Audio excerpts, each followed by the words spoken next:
नमस्कार दोस्तों, मैं विक्रम सिंह और आप देख रहे हैं द टसन टॉक। इस वक्त मैं मौजूद हूं शहीदों की धरती शाहजहांपुर पे और मेरे साथ मौजूद है जलालाबाद 132 विधानसभा से महिला संभावित प्रत्याशी डॉक्टर सुचि कश्यप जी। आज हम उनसे बात करेंगे कि आप विधानसभा के चुनाव के लेकर पूरी तैयारी में हैं, लोगों के बीच में जा रही हैं, किन किन मुद्दों को लेकर आप चुनाव में आ रही हैं। सुचि जी, आपका हमारे चैनल में बहुत बहुत स्वागत है। बहुत बहुत धन्यवाद। आपने अपने चैनल के माध्यम से हमें अपनी बात कहने का रखने का मौका दिया, आपका बहुत बहुत धन्यवाद। मैं डॉक्टर सुचि कश्यप 132 विधानसभा जलालाबाद से हूँ और मैं कलान की रहने वाली हूँ। कलान जन्मभूमि कर्मभूमि सब मेरी कलान में ही है। आप विधानसभा के चुनाव के पूरी तैयारी में हैं, अब जनता के बीच में भी जा रही हैं, पूरी तरीके से कोशिश में हैं। अगर आप पे राष्ट्रीय अध्यक्ष जी भरोसा जताते हैं और आपको टिकट देते हैं यहाँ से, तो सबसे बड़ा आपका क्या मुद्दा रहेगा? आप अगर यहाँ से विधायक बनती हो तो जनता के लिए सबसे हित में क्या काम करेंगे यहाँ पे? देखिए, पार्टी में आने का मेरा मकसद यही है कि मैं अपने लोगों की, जो हमारे विधानसभा के लोग हैं, उनकी सेवा कर सकूं और उनकी जो परेशानियां हैं उनको दूर कर सकूं। क्योंकि आज तक जो लोग आए हैं, जो लोग बने हैं, उन्होंने बस 5 साल अपना काम किया और चलते बने। विकास की बात किसी ने करने की नहीं सोची, क्योंकि हमारी विधानसभा में कई मुद्दे ऐसे हैं जो आज तक कभी नहीं हुए। अभी हमने इससे पहले भी अपना स्वास्थ्य के ऊपर जो बात कही थी, वही बात आज हम फिर कहना चाह रहे हैं कि स्वास्थ्य के मामले में हमारी विधानसभा बहुत पीछे है और शिक्षा के मामले में भी बहुत पीछे है, क्योंकि कहीं भी यहाँ ऐसी कोई चीज नहीं है जिससे कि स्वास्थ्य और शिक्षा मजबूत हो सके। क्योंकि आपने देखा होगा, हमारे विधानसभा के लोगों को स्वास्थ्य की बहुत सारी परेशानियां उठानी पड़ती हैं। ना अस्पताल है सही से यहाँ से, क्योंकि ना ही मिर्जापुर में अस्पताल है सही, ना ही यहाँ पे है तो वो सही नहीं, कारगर नहीं है। उनमें मरीजों को स्वास्थ्य अच्छा नहीं मिल पा रहा है, पेशेंट को रेफर कर दिया जाता है। ये तो सबसे बड़ी यहाँ की स्वास्थ्य की बात रही। और भी कई चीजें ऐसी हैं कि जो जी अभी 2022 से पहले लगातार यहाँ समाजवादी और बीएसपी के ही विधायक रहे हैं। पहली बार 2022 में बीजेपी के यहाँ से विधायक हुए, इससे पहले आपकी पार्टी के यहाँ से विधायक रहेंगे। तो जो कोशिश थी, क्या समाजवादी पार्टी के लगभग कई साल तक यहाँ लगातार विधायक रहे, तो उन्होंने वो काम क्यों नहीं किया? आप जिस चीज को लेके सोच रही हैं, विधायक तो आपकी पार्टी के रहे थे ना। देखिए, हमारी पार्टी के जो विधायक रहे हैं उन्होंने काम किए हैं, ऐसा नहीं है। और हमारी राष्ट्रीय अध्यक्ष जी की जब सरकार थी तो हमारे राष्ट्रीय अध्यक्ष जी के द्वारा कई काम ऐसे हुए हैं जो आज भी चल रहे हैं और जो दिख भी रहे हैं। जैसे कि हमारे राष्ट्रीय अध्यक्ष जी ने 102, 108 नंबर चलाने का कार्य किया, क्योंकि किसी भी कोई भी आज तक सरकार बनी हो, किसी सरकार ने आज तक ये नहीं सोचा कि जो बीमार लोग हैं, जो एक्सीडेंटल लोग हैं, उन्हें कैसे कहाँ तक किस स्वास्थ्य केंद्र पे, किस अस्पताल में कैसे पहुंचाया जाए। किसी सरकार ने भी आज तक नहीं सोचा।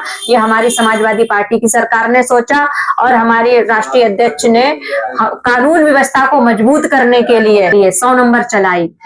लेकिन मौजूदा सरकार ने क्या किया, और जब हमारे राष्ट्रीय जी अध्यक्ष जी की सरकार थी तो उन्होंने कई तमाम ऐसे कार्य किए हैं, जैसे कि जो विद्याधन था, इंटर पास बच्चियों के लिए वो बांटा, साइकिल वितरित की, लैपटॉप बांटे। और जो आज के समय में जो उन्होंने जो बच्चे पास हुए हैं उन्हें जो बांटा, क्या दिया है? डब्बा है, वो तो सही से काम भी नहीं कर रहा है। हमारे माननीय जी के उस समय का बांटा हुआ लैपटॉप लोग आज भी चला रहे हैं, इतना मजबूत है वो। नहीं तो आपको क्या लगता है कि भारतीय जनता पार्टी की सरकार में कोई काम नहीं हो रहा?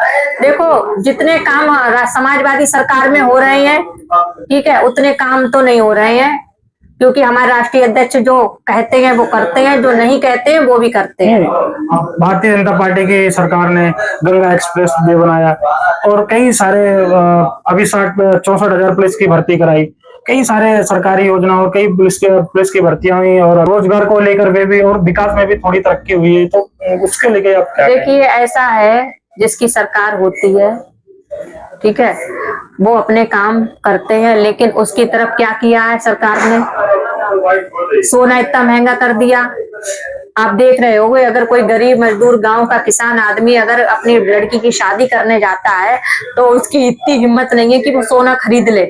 भाई कोई जमाना था, कई लड़की की शादी करने जाओगे 5 चीजें खरीदोगे। तो आज महंगाई इतनी है, महंगाई बढ़ा दी है। महंगाई की बात छोड़ो, ये खाद में आजकल लाइन लगने का कार्य हो रहा है और फिर खाद भी पूरी नहीं मिल रही है। ये आपकी जलालाबाद विधानसभा क्षेत्र है, यहाँ पे बाढ़ प्रभावित जो क्षेत्र है वहां के लोग बहुत परेशान रहते हैं, उसके लिए आप क्या कदम उठाएंगे? देखिए ऐसा है, अभी जल्द में जो बाढ़ आई थी तो उसमें हमने स्वास्थ्य कैंप लगाए थे। उसमें हमने अपने डॉक्टर की टीम के द्वारा दवाई वितरित और जांचों का भी प्रावधान किया था वहां पे। तो हमने देखा है जब बाढ़ आती है तो बाढ़ से ग्रसित लोगों को बहुत काफी परेशानियों का सामना उठाना पड़ता है। एक तो वो आर्थिक रूप से इतने कमजोर हो जाते हैं, स्वास्थ्य उनका गिर जाता है, इन्फेक्शन की वजह से कई सारी बीमारियां हो जाती हैं। लेकिन जो हमारा शासन है, प्रशासन है, क्या उनको कोई राहत दी? कोई राहत नहीं देता है, क्योंकि वो लोग तो वैसे भी परेशान है। भाई मुआवजा दे दे, उनकी फसलों का, हजारों बीघा फसलों का जो नुकसान होता है उनका भी मुआवजा नहीं मिल रहा है।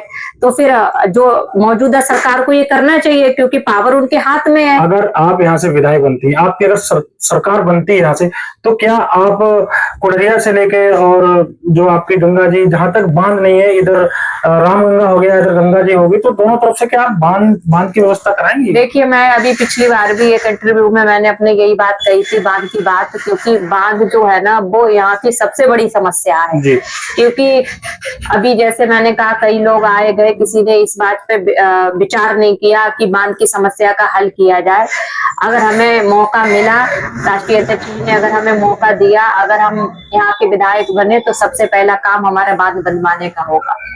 शिक्षा के क्षेत्र में आप क्या करेंगे यहाँ पे? देखो शिक्षा के क्षेत्र में तो मैं ये कहूंगी कि अभी जो हाल में जो स्कूल मर्ज हुए थे उनपे काफी हम लोग समाजवादी लोगों ने काफी हद तक आंदोलन किया था। क्योंकि आपने देखा होगा हमारी जो बेटियां हैं वो पड़ोस में तो सुरक्षित है नहीं, घर में भी सुरक्षित है नहीं, गांव के बाहर स्कूलों की दूरी बढ़ा दी है। तो क्या बाहर कौन, क्या सरकार लेगी हमारी बच्चियों की जिम्मेदारी? हमारी ग्रामीण क्षेत्र के लोग हैं, आजकल गलत काम हो रहे हैं बच्चियों के साथ। कानून इतना गड़बड़ा गया है पहले से कि कुछ बच्चियों की कौन जिम्मेदारी लेगा? भाई तो हम लोगों ने मौजूदा सरकार जिस तरीके से आप लोगों को आरोप लगाते रहते हैं कि आपके जब सरकार बनती है तो आपकी सरकार में वन डिस्ट्रिक्ट वन माफिया पैदा होता है, ऐसा कुछ होता है क्या? ऐसा कुछ नहीं है कोई, ये तो सब कहने की बात है, ऐसा कुछ नहीं है। क्या नहीं है आज? क्या नहीं, आज चलो सरकारी जो है, क्या इस सरकार में क्या नहीं है? क्या इस सरकार में कुछ गलत काम नहीं होते हैं? हर जगह गलत काम हो रहे हैं, कहाँ नहीं हो रहे हैं? यहाँ पे कई लोग टिकट को लेकर दावेदारी कर रहे हैं, एक आप हैं और कई लोग हैं। अगर किसी कारणवश अगर आपका यहाँ से टिकट नहीं होता है, क्या आप टिकट ना होने के कारण क्या आप निर्दलीय लड़ेंगे या अपनी पार्टी का ही साथ देंगे? देखिए ऐसा है, रही टिकट की बात, टिकट मांगने का अधिकार सभी का है जी। और पहले तो हमारे माननीय जी ने हमें भरोसा जताते हुए कहा है कि आप अपनी तैयारी करो। बाजी चांस अगर किसी कारण बस हमारा टिकट नहीं होता है तो हमारे राष्ट्रीय अध्यक्ष जी जिसको टिकट देंगे उसे पूरी निष्ठा और ईमानदारी के साथ हम लड़ाएंगे और पार्टी में रहेंगे। क्योंकि हमें पता है हमारे माननीय जी राष्ट्रीय अध्यक्ष जी जब उनकी सरकार बनेगी, जब वो सन 2027 में मुख्यमंत्री बनेंगे तो हमें कहीं ना कहीं जगह मिलेगी। इसलिए जिस तरीके से आप अभी गांव-गांव जाकर पीडीए का काम कर रही है, तो इसको लेके आप क्या कहना चाहेंगी? ऐसा है, ये जो पीडीए है ये हमारे राष्ट्रीय अध्यक्ष अखिलेश यादव जी जो हैं ये पीडीए के महानायक है, नायक है।